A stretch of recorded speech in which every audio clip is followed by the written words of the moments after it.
नमस्कार। District court Kanpur नगर से एक बहुत ही बढ़िया मौका आया है और आज हम इसी के बारे में विस्तार से बात करने वाले हैं। जी हाँ, कोर्ट ने पूरे 61 नए कॉन्ट्रैक्चुअल पदों की घोषणा की है।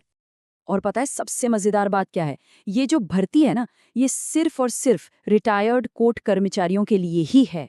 तो चलिए फटाफट देख लेते हैं कि ये मौका क्या है, कौन इसके लिए एलिजिबल है, अप्लाई कैसे करना है और हाँ, कौन सी तारीखें याद रखनी है। तो सबसे पहले बात करते हैं कि आखिर ये पोस्ट्स हैं कौन-कौन सी।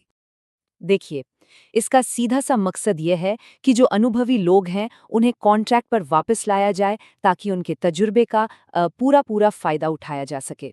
तो यहाँ आप देख सकते हैं पदों का पूरा ब्यौरा दिया गया है।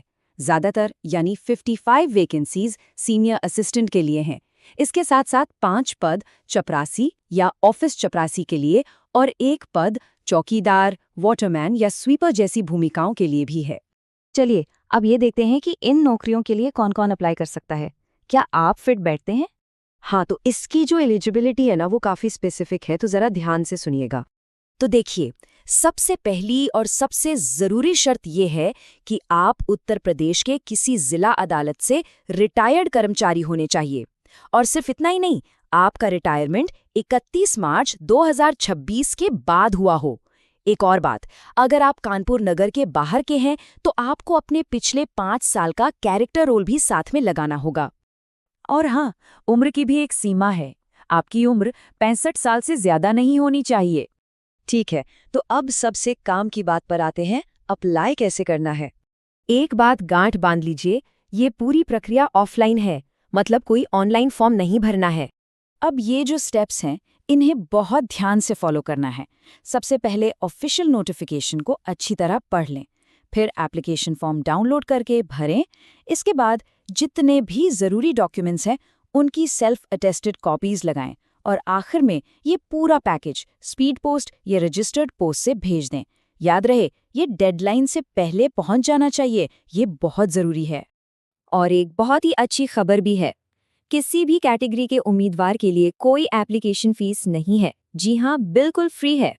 चलिए अब जल्दी से कुछ बहुत ही ज़रूरी तारीखों और डिटेल्स पर नज़र डाल लेते हैं ताकि कोई चूक ना हो। तो जैसा कि हमने पहले भी बताया, आपका रिटायरमेंट 31 मार्च 2026 के बाद का होना चाहिए और एप्लीकेशन जमा करने की जो आखिरी तारीख है वो है 16 अप्रैल 2026। इस तारीख को तो कहीं लिख ही लीजिए, भूलना नहीं है। अब बात करते हैं सैलरी की। तो इसका कैलकुलेशन बड़ा सीधा है। आपकी जो लास्ट सैलरी थी उसमें से आपकी पेंशन को घटा दिया जाएगा और जो अमाउंट बचेगा वही आपकी सैलरी होगी। अच्छा, सिलेक्शन कैसे होगा? तो यहाँ कोई एग्जाम नहीं होने वाला। आपका जो सर्विस रिकॉर्ड है, आपका कैरेक्टर रोल है और आपका जो अनुभव है, बस उसी के आधार पर सिलेक्शन किया जाएगा। पूरी अधिसूचना का लिंक विवरण में उपलब्ध है।